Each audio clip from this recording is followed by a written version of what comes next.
welcome you all and Happy New Year to you all. This is the first book club of 2024. And the book that I've chosen for this month's book club is If We Burn, The Mass Protest Decade and the Missing Revolution by Vincent Bevins.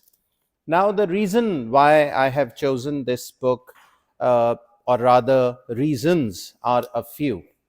So first of all, it is the fact that I have been interested in studying movements. Of course, it is because of the unenviable state that we live in, state also in the sense of a country, and state also in the sense of situation. So I remember that I wrote an article for the Daily Dawn in 2011, in fact on 27th of February 2011, and the title of that article was The Corporate Factor in Arab Revolutions. And the reason was that suddenly we started witnessing or reading newspaper stories about these changes, about these revolutions that were coming about in the Middle East, which was dubbed by the media as the Arab revolutions or Arab Bahar. So in that context, I tried to understand what was going on, and I contributed a column which was published on 27th of February.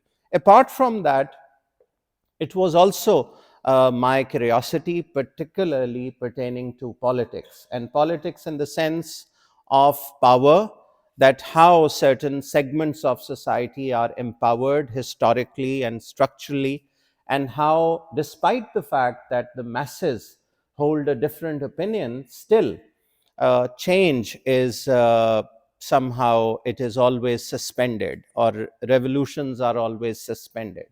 So it was out of this curiosity as well that when I came across this title, I thought that, well, this would be a very good book to know more about political movements, to know more about revolutions, to know more about change. And of course, an overarching desire was to, of course, to develop a greater degree of political consciousness. So I was thinking of a quote from Bertolt Brecht, a German playwright who also spent quite some time in the US in exile. And the quote of Brecht is that the worst illiterate is the political illiterate. He doesn't hear, doesn't speak, nor participates in the political events.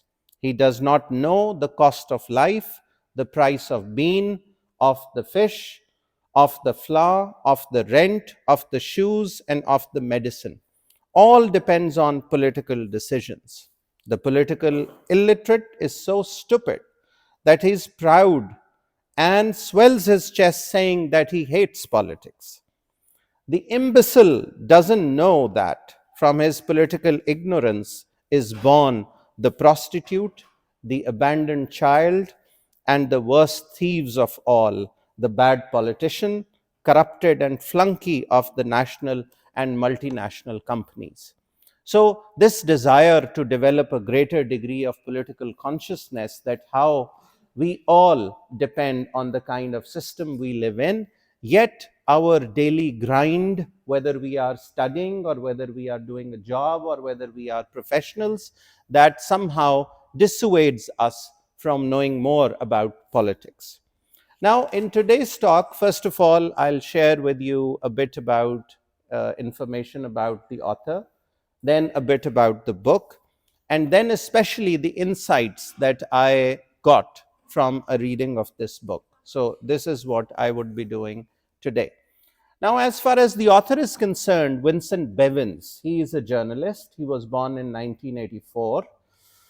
And he has worked for the Los Angeles Times, Financial Times, and the Washington Post. Initially, he got fame, although he was writing in these international publications, but then he also got his first book published in 2020, which was called Jakarta Method. The reason was that he was a correspondent for the Washington Post in Jakarta, Indonesia. And there he studied how during Cold War, how Communist Party or how communists were persecuted, and how the US supported the regime which inflicted that oppression onto those workers or activists. Now, in the book, what he does is that he used recently declassified documents, archival search, and eyewitnesses' reports to argue that the victory of the United States in the Cold War within the Third World was in part based on the extermination of unarmed leftists in the countries where the US involvement had happened, both by state force and by right wing parliamentarians. Now, the point is that we are also, I think, as book club attendees, we are familiar with the term extermination because I presented another book, Exterminate All the Brutes, by, it was written by Sven Lindquist, yes, and how he had argued, or rather, he had traced how this word entered into European imagination and how during colonization, during their colonization of Africa, Latin America, South Asia, how they sort of deployed a machinery, a mechanism through which they exterminated whole populations and they massacred whole populations. So again, this idea of extermination in 20th century against political opponents in the context of Cold War, that was the focus of his earlier book. Now, as far as this book is concerned, as you can see, it is not a very humble book, and it has almost 300 pages. It has 21 chapters. Now, this book is based on 200 interviews that he conducted in 12 countries. And the focus is, in his own words, a question that he has asked is, what happens if we try to write the story of the world from 2010 to 2020, guided by one puzzling question? How is it possible that so many mass protests apparently led to the opposite of what they asked for? That this decade is called the mass protest decade. So many movements were waged, so many protests were initiated. But why is it that most of these protests could not yield any positive results, as he later on discusses? Although he says that I am not a revolutionary, I am not someone who initiated a political party, I'm just a journalist. So he claims that I have no lessons to impart on my own.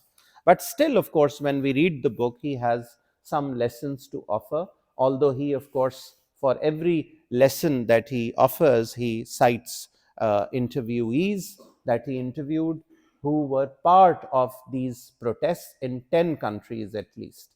So he has discussed those. And the countries are, first of all, Tunisia, Tunis, जो थोड़े से हम में ज़्यादा उम्र के हैं, of course they remember that there was this character of Mahmoud or Muhammad Bouazizi who burnt himself alive in 2010, December of 2010. उसने अपने आप को आग लगा दी और वहाँ पर ट्यूनिस में mass protest का आगाज हो गया और जिसके नतीजे में 1987 से जो रूलर वहाँ पे था बिन अली, तो उसको मुल्क छोड़कर जाना पड़ा. So this was the first mass protest जिसके नतीजे में एक इतनी पुरानी एक हुकूमत तो वो खत्म हो गई. इसके बाद ऑफ कोर्स ट्यूनिस के अलावा Egypt, Bahrain, Yemen, Turkey, Brazil, Ukraine, Hong Kong, South Korea and Chile, ये वो मुल्क हैं कि जिनके इसने प्रोटेस्ट को बड़ी तफसील के साथ कवर किया है, बहुत डिटेल के साथ. So, for instance, chapter 2 onwards, he talks about Sao Paulo, he talks about, which is in Brazil. उसके बारे में बात की. मोहम्मद बौजाजी, जैसे मैंने बताया कि उसने 17 दिसंबर 2010 को he burnt himself alive and he died. इसके बाद जनवरी में 14 जनवरी को, and of course there were protests in the country, and on 14th of January he then had to flee the country. 18 days later, protests erupted in Cairo. और वहाँ पर, of course, Hosni Mubarak was ruling since 1981. So in the next month, which was February, he also had to step down and he was arrested. And that famous scene when he was presented in a court of law in a cage याद होगा सबको. तो ये सब कुछ हुआ. And then he goes on, he talks about a protest in a country, mass protest, and if there were any results that were accomplished. And along the way, he talks about the role of social media. He talks about the role of NGOs in these protests. And he also talks about, if you want to know how these protests are managed and how people live on streets, what do they do about food supplies during those protests, toilet systems, and then how do they ensure that there is power within those protests. So how do they hijack these power cables, and tented schools, in-house hairdressers, and street weddings even. So इन मुल्कों के अंदर ये सब कुछ चलता रहा और ये जिद्दोजहद. अब एक तजस्सुस होता है कि कौन सी प्रोटेस्ट कामयाब हुए हमारे मुल्क में भी गाहे बगाहे, since we as I said earlier on, it's not a very enviable state in which we are living. So again and again we have witnessed in our 75 years of existence as a country as well that there were many protests. But somehow, if you talk to people, I think most of us or all of us are really pessimists, and we think that these protests bear no results, yield no results. So these are just my subjective points that I've picked up from the book, and I'm going to share with you pertaining to these mass protests. So one is Americanization, that even in these protests, Vincent Bevins has highlighted, and as he quotes a Harvard historian on Westad, who wrote, the production of entertainment. Now, this is interesting, and I think that this generation and all of us are also someone who would immediately connect with it, that yes, this is also something that we experience. So this Harvard historian wrote, pertaining to, of course, the context is that of these mass protests which erupted in 10 countries during 2010 and 20. So he writes, the production of entertainment and knowledge that took place in Hollywood studios or New York newsrooms became influential for an unprecedented number of global consumers.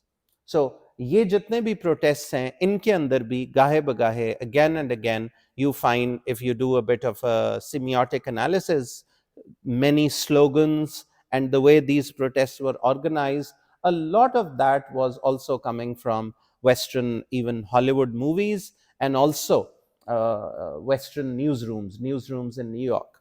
जैसे पीछे बात हुई अरब spring की, तो वो एक किताब में वो बताता है कि ये सबसे पहले फॉरेन पॉलिसी मैगजीन ने या फॉरेन अफेयर्स में ये टर्म इस्तेमाल हुई थी. And this term also came from Europe, Prague of 1848, जहां पे प्राग स्प्रिंग का जिक्र था. तो वहां से उस जर्नलिस्ट ने इसको टर्म दी अरब स्प्रिंग, और वो पूरी दुनिया में मशहूर हुई. हमारे उर्दू प्रेस में भी अरब बहार की इस्तेलाह इस्तेमाल हुई. इसी तरह एक और बड़ी इंटरेस्टिंग फिल्म है, हमें भी बड़ी पसंद है, तो वो है वी फॉर वेंडेटा. तो वो वी फॉर वेंडेटा का सिंबलिज्म भी बहुत से प्रोटेस्ट के अंदर वो कहता है कि वो नजर आया. इसी के साथ साथ वो बात करता है मिसाल के तौर पे हंगर गेम्स की, जो कि एक और सीरीज थी. तो बहुत से प्रोटेस्ट में हंगर गेम्स की भी सिंबल्स और स्लोगन्स वो इस्तेमाल किए गए. तो by now I've picked it from different sections of the book. It doesn't mean that he's simply saying that all these protests were actually fueled by America. No, he's not saying that, but he has read this American imprint on these protests which were waged in different parts of the world. And then he also, of course, quotes, because he is also an expert of international relations as a journalist. He's been to so many countries. तो वो ये बात कहता है कि American policies ऐसी हैं कि वो कहता है एक तरह की encasement है. The way slices of an orange are encased by its peel. So he says that when we want to study these protests, we cannot ignore the kind of influence the West and especially America has on these different countries, that they are not truly sovereign. Now he talks about, and then another example, एक और बड़ा interesting dimension protest को समझने की ये है कि मसलन वो ब्राजीलियन प्रोटेस्ट के कॉन्टेक्स्ट में जिक्र करता है वहाँ के एक पॉलिटिशियन का, whose name is Fernando Enrique Cardoso.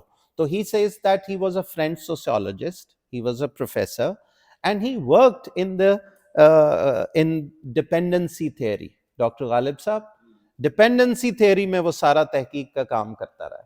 But when he became the president of Brazil by defeating a very famous politician, वो जो था लूला, उसको शिकस्त दे के ये पहुंचता है, प्रेसिडेंट बनता है, तो इसकी गवर्नमेंट प्राइवेटाइजेशन सबसे ज्यादा कर रही है और नियो लिबरल पॉलिसीज को प्रमोट कर रही है, जो कि डिपेंडेंसी थ्योरी जो एकेडेमिया सोशल साइंसेज में वो हाईलाइट ही इसी बात को करती है कि वेस्टर्न कंट्रीज जो हैं वो जानबूझ के डिपेंडेंट रखते हैं और अपना नियो लिबरल मॉडल वो उन पे इम्पोज करते हैं और ये बात उनके सामने आती है. Now I would also like to read a brief excerpt. This is this one. तो यहाँ पर एक और बात जो हमारे सामने आती है, एक और एग्जाम्पल उसने दी मसलन यूक्रेन की, कि वहाँ पे भी जो प्रोटेस्ट हुए तो उसके बाद भी क्या बात हुई कि वो कहता है government changed but oligarchization was not to be dispensed with, कि उससे जान नहीं छूटी, कि स्ट्रक्चर अपनी जगह पे वो कायम रहता है. इसी तरह यूक्रेन के अंदर ही जो प्रोटेस्ट हुआ तो उसमें बड़ी मेजर इन्वॉल्वमेंट एनजीओज की थी और दो कैरेक्टर्स का उसने जिक्र किया है, आर्टम एंड मारिया टोमैक. ये दोनों एनजीओज के लिए काम करते थे and they played a very crucial role in these revolutions.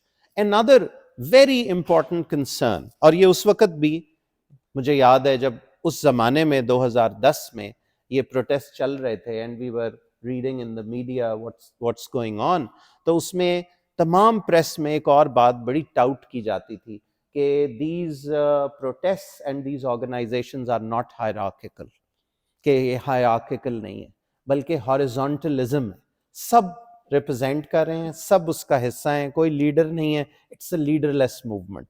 So throughout the book he is concerned with that idea that how useful is that model. So he discusses it again and again in the book, and the term which he used, and I didn't know about it, there was also a book by this title called Horizontalism in 2006, written by a US anarchist. ये सियासी एक idea कि भाई ये hierarchy नहीं होनी चाहिए, structure नहीं होना चाहिए, स्ट्रक्चरलेस होना चाहिए, हर कोई नुमाइंदा है, ये क्यों होना चाहिए कि कोई लीडर है, कोई रिप्रेजेंट कर रहा है, सब लोग बराबर हैं.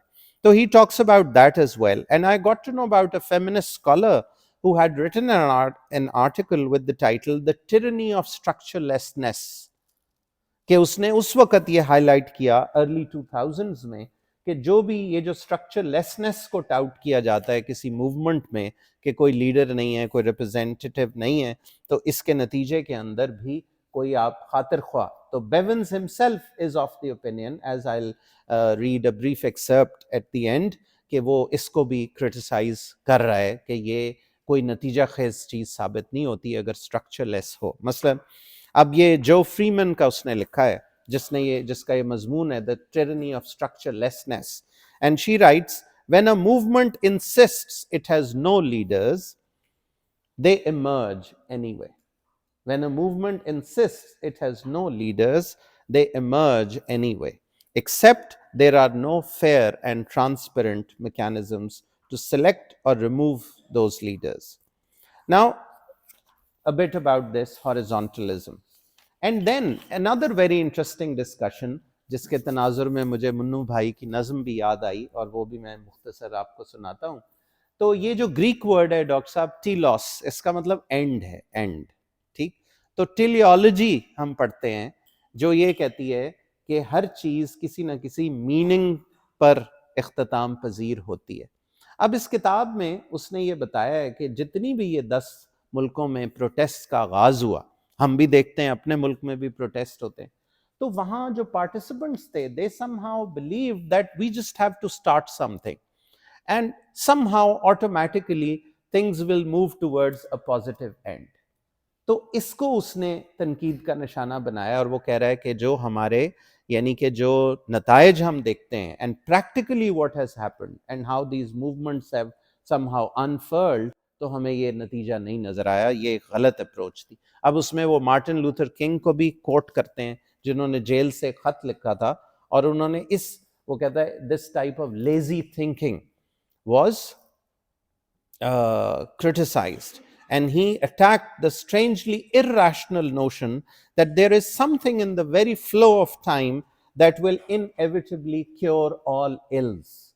कि चीजें चलती रहें तो खुद ही ठीक हो जाएंगी. हमारे यहाँ भी लोग कहते हैं ना, ये स्ट्रक्चर, ये एक्सप्लॉयटेटिव डेमोक्रेसी जो कि नॉन रिप्रेजेंटेशन पे बेस करती है, तो बस ये चलती रहे तो ये हमेशा अच्छे नताइज दे देगी. तो मार्टिन लूथर किंग जूनियर क्या कहते हैं? We must come to see that human progress never rolls in on wheels of inevitability. It comes through the tireless efforts and persistent work of men willing to be co-workers with God.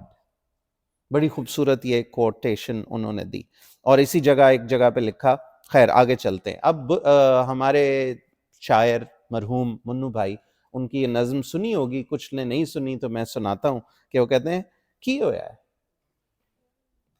है, कुछ नहीं होया, की होवेगा, कुछ नहीं होना, की हो सकता है, कुछ ना कुछ होंदा ही रहंदा है, जो तू चाहता है वो नहीं होना, हो नहीं जांदा, करना पैंदा है, इश्क समंदर तरना पैंदा है, सुख लई दुख भी चलना पैंदा है, हक दी खातिर लड़ना पैंदा है, जीवन लई मरना पैंदा है.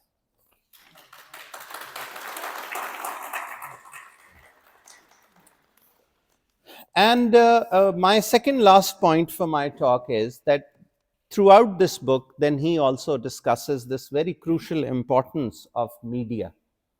And during these movements, of course, he mentions that in 2008, Arabic version of Facebook was launched.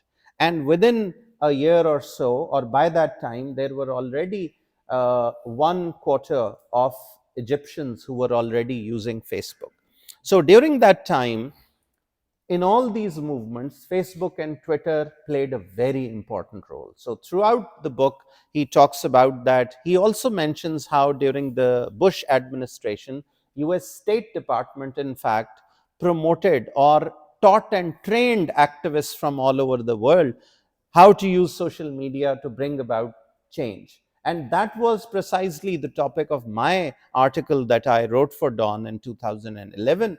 And the title of it was The Corporate Factor in Arab Revolutions. तो उसमें यही factor था कि how most famous activists from Egypt and from other countries, especially the Middle East, how they were actually trained by US organizations. So that is also mentioned here.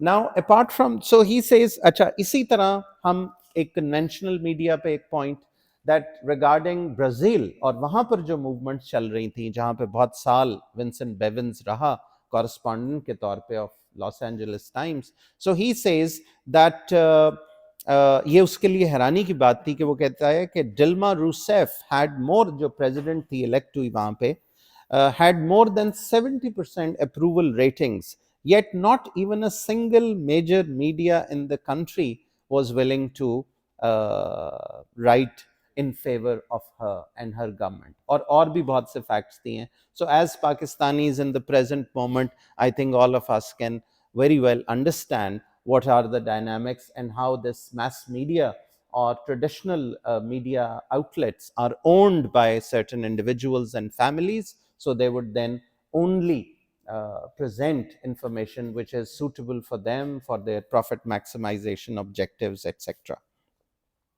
So there is another very interesting book, and I read it. I thought in the past that I should give a talk on it as well. बहुत interesting किताब है, आप सब लोग पढ़ें, अपने book clubs में आप उस पर बात कर सकते हैं. It's written by Zainab Tawfiqi, और उस किताब का नाम है Twitter and Tear Gas. तो इसने उसको भी यहाँ पे कोट किया है, और वो कह रही है ज़ैनब तौफीकी, जिसकी पूरी किताब इसी बारे में, ट्विटर एंड टीयर गैस, कि कैसे ये टेक्नोलॉजी, ट्विटर, सोशल मीडिया, इसका और प्रोटेस्ट और इनकलाबात का क्या ताल्लुक है आपस में. तो उसको कोट कर रहा है, और वो कहती है, digital coordination is something that emerges with the internet, and specific types of for profit, advertising driven, engagement maximizing social media. And as Tawfiqi points out, this was in the bracket, and as Tawfiqi points out, they allow for the existence of big protests that come together very quickly, जो इस time period में हुआ. कोई post लगी, कहा कि ये protest हो रहा है, सब लोग आ गए, हैशटैग बना, लोग इकट्ठे हो गए.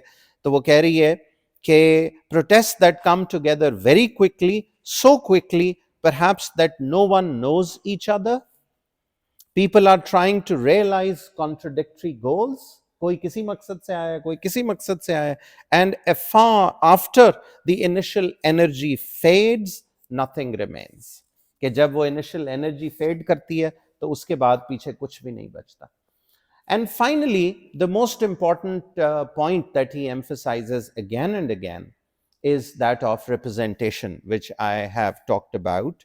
कि किस तरह वो कहता है कि ये मूवमेंट जब चली उस वक्त जो न्यू लेफ्ट था वो ये कह रहा था कि वर्टिकलिज्म के जिसके अंदर कोई हायरार्की हो ये ऑप्रेसिव है, ये नहीं होना चाहिए. हॉरिजॉन्टलिज्म है तो उसके बगैर ये नहीं हो सकता. अब एक जुमला गौर करें कि वो क्या कह रहे हैं. वो कह रहे हैं विदाउट मैस पार्टी पॉलिटिक्स, कि एक बड़ी सियासी जमात अगर ना हो और union participation, without mass party politics or union participation, it falls to non-governmental organizations to put pressure on the state. But someone has to pay them. कि NGOs फिर वो रोल प्ले करती हैं, लेकिन NGOs को कहीं से कोई माल चाहिए, पैसा चाहिए जो उनको दें ताकि वो अपना. And quite understandably at this point he also quotes Arundhati Roy and her very famous article NGOization of Resistance. कि किस तरह ये NGOs एक रोल प्ले करती हैं कि वो सियासी हकूक़ की जो एक जेन्युइन और ऑर्गेनिक जद्दोजहद होती है उसमें इंटरवीन करके नौजवानों को कहती है, जब उनमें जज्बा होता है, जब वो यूनिवर्सिटी से ग्रेजुएट कर रहे होते हैं, यूनिवर्सिटी में होते हैं, तो कहते हैं आ जाओ 9 to 5 जॉब कर लो तो हम तुम्हें तनख्वाह दे देते हैं. तो उसी में उनका वो सारा इनकलाब वो ढल जाता है इस बात में कि हमें मिलेगा क्या, तनख्वाह क्या मिलेगी. ठीक है सोशल सर्विस करते हैं लेकिन हमें तनख्वाह क्या मिलेगी. So finally, I will read the last sentence as I usually end my book talks. It's a brief sentence, but it gives us a very important lesson. And I think that those of us who really wish to develop our political consciousness, I think we need to pay heed to this. And he says, I think that this possibility teeters on the edge between obvious truth and teleological self-deception. उसी तब्दीली की बात करते हुए टीलियोलॉजिकल self मैं आपको समझा चुका हूं. टीलियोलॉजिकल के हर चीज बस शुरू कर दो अच्छे नतीजे पे चली जाएगी. क्या होता है जी, अब हम आवाज भी ना बुलंद करें, अब हम जनाब मोमबत्ती लेकर लिबर्टी चौक भी ना खड़े हों, अब हम किसी जगह पे जाएं भी ना, आपकी तरह बैठे रहें. तो ये जो प्रोटेस्ट की मेंटालिटी है इसको उसने बताया है कि ये कभी भी नतीजा खेज साबित नहीं होती. और वो कहता है कि ये एक सेल्फ डिसेप्शन है, ये सोचना कि ऑटोमेटिकली बस आप चले जाएंगे. नहीं, उसके बाद क्या होगा अगर ये हो गया. अब सारे प्रोटेस्टर्स से उसने पूछा है, जब आपने प्रोटेस्ट शुरू किया था कि मसलन बेन अली के खिलाफ ट्यूनिस में कि वो चला जाए, तो सोचा था कि चला जाएगा फिर क्या होगा. वो कहते हैं नहीं, ये तो नहीं सोचा. वो कहते हैं अच्छा हुस्नी मुबारक के खिलाफ सोचा था कि वो चला जाएगा फिर क्या होगा. वो कहते हैं नहीं, ये तो नहीं सोचा. अब वो इसको कनेक्ट करता है कि ये जो अचानक इरप्ट होने वाली मूवमेंट्स हैं ये नतीजा खेज साबित नहीं होती. तो वो क्या कह रहा है, a major lesson that emerge from the experiences they shared with me, a historical fact that emerges in the 2010s is that failure is an option. कि ऑटोमेटिकली आप कामयाब नहीं होंगे. अगर बहुत से लोग भी सड़कों पर आ जाएं तो इसका मतलब ये नहीं है कि जो आप चाहते हैं वो आप कामयाब हो जाएंगे. Failure is an option. In order to win, you have to accept that possibility. As we have seen, there is a huge amount of desire to see changes in the structures that comprise our global system. Okay, there is a huge amount of desire. ख्वाहिश बहुत है, हम सब की है. ख्वाहिश की बुनियाद पे पाकिस्तान का फैसला होना हो तो हमारा मुल्क जो है वो जन्नत का एक टुकड़ा अभी बन जाए, क्योंकि ख्वाहिश तो हम सब की है. तो वो कह रहा है कि a huge amount of desire to see change in the structures that comprise our global system. And as we have shown, the desire was not enough and neither was being right. Thank you very much. Thank you very much. बड़ी ज़बरदस्त किताबों के नाम लिए आपने। इसी में the age of surveillance capitalism भी शामिल कर लें, जो आज की एक फॉर्म है। मुख्तसरन बात यही है कि जैसे शोशाना ज़ुबॉफ भी उस किताब में she is highlighting problems pertaining to surveillance capitalism के कितना बड़ा मसला है दुनिया इंसानियत के लिए, कि चंद डिजिटल टायरेंट्स बैठ के पूरी दुनिया के लोगों के बिहेवियर्स को न सिर्फ देख रहे हैं बल्कि उनको यूटिलाइज कर रहे हैं फॉर देयर कैपिटलिस्ट गेन्स। हत्ता कि वो इस हद तक एम्पावर हो चुके हैं कि वो पूरी पूरी आबादियों के बिहेवियर तक को नज कर सकते हैं, उनमें एक्सट्रीमिज्म पैदा कर सकते हैं, सिविल वॉर पैदा कर सकते हैं। तो उसने उसमें किताब में मिसालें दी और एंड पे वो उसका हल क्या बताती है। वो कहती है लेकिन सबसे बड़ी कुव्वत इंसानी कुव्वत इरादा है, ह्यूमन विल सबसे बड़ी बात है। हमारे पैराडाइम में कल्ब की कुव्वत है, अक्ल की कुव्वत है और हमारे नफ्स की कुव्वत है, जिस्म है हमारा, कुव्वत अमल है हमारी। तो बात यह है कि सबसे पहले तो इरादा चाहिए कि हम इसको इरादे की हद तक नियत करें कि हम अपने इस मुल्क को ट्रांसफॉर्म करना हमारी लाइफ की एक प्रायोरिटी है। अभी तक प्रायोरिटी सिर्फ और सिर्फ अगर बाजारी तालीम के जिसके नतीजे में डिग्री और जॉब, आप मुझे बताइए ये है सबका इरादा और नियत, उससे ऊपर उठना चाहिए। और इरादा के तालीम और इल्म जिसके नतीजे में सोशल ट्रांसफॉर्मेशन और हमारा वतन और हमारा मुल्क, क्योंकि वो एक कैटेगरी है which we can not ignore, political entity, उसी के आइन के और इदारों के असरात हम पर होते हैं।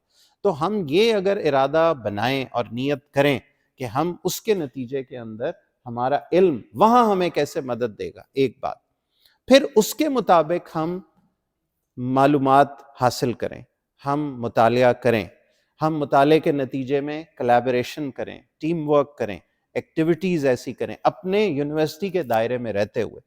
तो जब वो नीयत स्ट्रेंथन होगी और बहुत से लोग उस नीयत, उस इल्म के तहत अमल की हम आहंगी अपनाएंगे, तो ये इतनी बड़ी कुव्वत होगी कि ये फिर एक सोसाइटी में डिमांड करती है कि अब हमें ये चीज चाहिए। और वो इतनी बड़ी कुव्वत है कि उसके आगे फिर कोई भी नुमाइंदगी उस कौम की वो काबिल कबूल नहीं होती। कोई वो इदारा करे, कोई चंद अफराद करें, सरमायादार करें, कुछ करें। तो ये है असल डायनामिक्स जिसको समझने की जरूरत है कि हम इसको समझते हुए हम मामलात को आगे लेके चलें और नौजवानों की एक्टिव कॉन्शियसनेस में, चाहे वो बॉटनी पढ़ रहा है, बायोटेक्नोलॉजी पढ़ रहा है, लॉ पढ़ रहा है, डिजाइन पढ़ रहा है, लिटरेचर पढ़ रहा है, उसकी एक्टिव इमेजिनेशन में ये बात हो कि हमने इतनी बड़ी और हमागीर तब्दीली अपनी कौम में लानी है ताकि इसको एक बावकार कौम बना सकें। ये जिंदगियों का मकसद होना चाहिए। तो फिर आगे रास्ते निकलते जाएंगे इंशाल्लाह। Thank you very much. अल्लाह हाफ़िज़।